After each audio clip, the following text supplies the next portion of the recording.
നടക്കുന്നത് എന്നുള്ളതാണ്. ഇതിൻ്റെ വിശദാംശങ്ങളാണ് കമലേഷ് തെക്കേക്കാട് നൽകിയത്. മറ്റു വാർത്തകളിലേക്കൊന്ന് പോകാം. വണ്ടിപ്പെരിയാർ കേസിലെ പെൺകുട്ടിയുടെ പിതാവിനെ ആക്രമിച്ച പ്രതി പാൽരാജിനെതിരെ വധശ്രമത്തിന് കേസ്. പ്രകോപനമുണ്ടാക്കിയത് പാൽരാജാണെന്നും കൊല്ലണമെന്ന ഉദ്ദേശത്തോടെയായിരുന്നു ആക്രമണമെന്നും FIR-ൽ പറയുന്നു. വിവരങ്ങളുമായി ബിനീഷ് ആന്റണി ചേരുന്നു. ബിനീഷ്, ഈ പ്രകോപനമുണ്ടാക്കി കൃത്രിമമായി വഴക്ക് സൃഷ്ടിക്കുകയായിരുന്നു, കൊല്ലുക എന്ന ഉദ്ദേശത്തോടു കൂടി, ഇതാണ് FIR-ൽ പറയുന്നത്.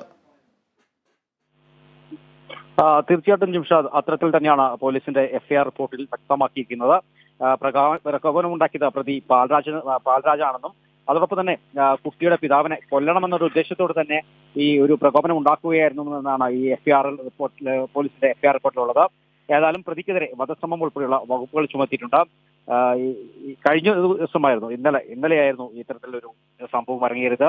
വണ്ടിപ്പെരിയാറിൽ ഒരു മരണച്ചടങ്ങിന് പോകുന്ന സമയത്തായിരുന്നു ഈ പാൽരാജ് എന്നയാൾ ഈ വാഹനത്തിൽ പോകുന്ന പെൺകുട്ടിയുടെ അച്ഛന് നേരെ ആംഗ്യഭാഷയിൽ എന്തോ കാണിക്കുകയും തുടർന്ന് ചോദ്യം ചെയ്യലിലൂടെ വാക്കുതർക്കമുണ്ടായി ഈ കത്തിക്കുത്തിൽ കലാശിച്ചത്. ഏതായാലും ഇന്നലെ വലിയൊരു പ്രതിഷേധം തന്നെ ഇന്നലെയും ഉണ്ടായിരുന്നു.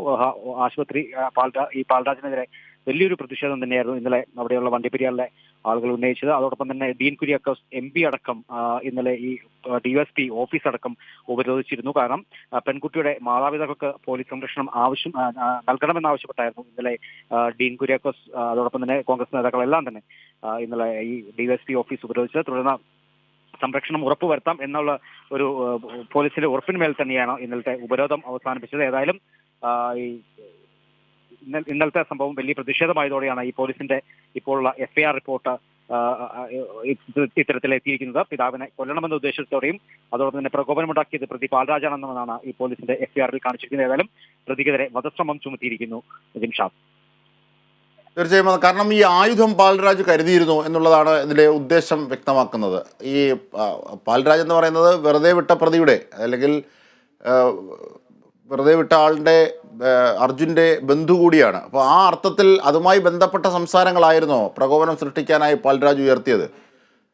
അത്തരത്തിലൊരു പ്ലാനിംഗ് ഉണ്ടോ? അത് മാത്രമല്ല, ഈ കുടുംബത്തിൻ്റെ സുരക്ഷയുമായി ബന്ധപ്പെട്ട് അത്തരത്തിലൊരു ആവശ്യം, അവർക്ക് സുരക്ഷിതത്വമില്ല, അത് നൽകണം എന്നുള്ള ആവശ്യമൊക്കെ ഇപ്പോൾ കോൺഗ്രസ് അടക്കമുള്ള പ്രതിപക്ഷ പാർട്ടികൾ ഉയർത്തിയിട്ടുണ്ട്. ബിനീഷ്, തീർച്ചയായിട്ടും ഈ കുറ്റവിമുക്തനാക്കപ്പെട്ട അർജുന്റെ പിതൃ സഹോദരനായിരുന്നു. ഇതിനു മുമ്പ് തന്നെ ഇവർ തമ്മിൽ പലപ്പോഴും വാക്കുതർക്കത്തിൽ ഏർപ്പെട്ടിരുന്നു.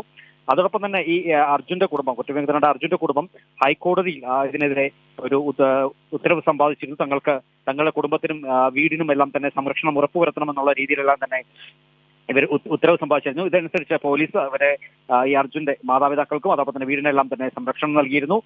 കൂടാതെ ഈ കുറ്റവിമുക്തനായ അർജുനെതിരെ വലിയ പ്രതിഷേധങ്ങൾ ഉയർന്ന സാഹചര്യത്തിലാണ് ഈ ഉത്തരവ് ഹൈക്കോടതിയിൽ നിന്ന് അവർ വാങ്ങിയത്. ഏതായാലും ഈ കഴിഞ്ഞ ദിവസം വീണ്ടും ഈ പിതാവിനെ അല്ല ഈ പെൺകുട്ടിയുടെ പിതാവിനെ കൊല്ലുക എന്നൊരു ലക്ഷ്യം കൊണ്ട് തന്നെയായിരുന്നു ഈ ആയുധം കയ്യിൽ കരുതി ഇത്തരത്തിൽ ഒരു ആക്രമണം നടത്തിയിരിക്കുന്നത്. ഏതായാലും ഇരുവരും അപകടനില തരണം ചെയ്തിട്ടുണ്ട്. കോട്ടയം മെഡിക്കൽ കോളേജിലേക്ക് ഇന്നലെ തന്നെ മാറ്റിയിരുന്നു. ആദ്യം നെടുങ്കണ്ടം താലൂക്ക് ആശുപത്രിയിൽ പ്രാഥമിക ചികിത്സ നൽകിയ ശേഷം പിന്നീട് മുറിവ് ആഴത്തിനുള്ളതിനാൽ തന്നെ കോട്ടയം മെഡിക്കൽ കോളേജിലേക്ക് മാറ്റിയിരുന്നു. ഏതായാലും രണ്ടുപേരും അപകടനില തരണം ചെയ്തിട്ടുണ്ട്. ഇന്ന് ആശുപത്രി വിടുമെന്നാണ് നമുക്ക് അറിയാൻ സാധിച്ചിരിക്കുന്നത്. അതുകൊണ്ടാണ് പോലീസ് കൃത്യമായി ഇന്നലെ തന്നെ വലിയ പ്രതിഷേധം ഉണ്ടായതോടെ തന്നെയാണ് പോലീസ് ഇന്നലെ തന്നെ കൃത്യമായി ഒരു അന്വേഷണം നടത്തി ഈ FIR റിപ്പോർട്ടിൽ കാണിച്ചിരിക്കുന്ന പോലെ തന്നെ പ്രകോപനമുണ്ടാക്കിയത് പ്രതി പാൽരാജാണെന്നും ഈ കുട്ടിയുടെ പിതാവിനെ കൊല്ലണമെന്ന ഒരു ലക്ഷ്യം ഉണ്ട്, അത്തരത്തിലാണ് ഈ പ്രകോപനം ഉണ്ടാക്കിയതെന്നും എല്ലാം തന്നെയാണ് പോലീസിന്റെ FIR റിപ്പോർട്ടിൽ വ്യക്തമാക്കിയിരിക്കുന്നത് ജിംഷാദ്. ശരി, ബിനീഷ് ആന്റണി.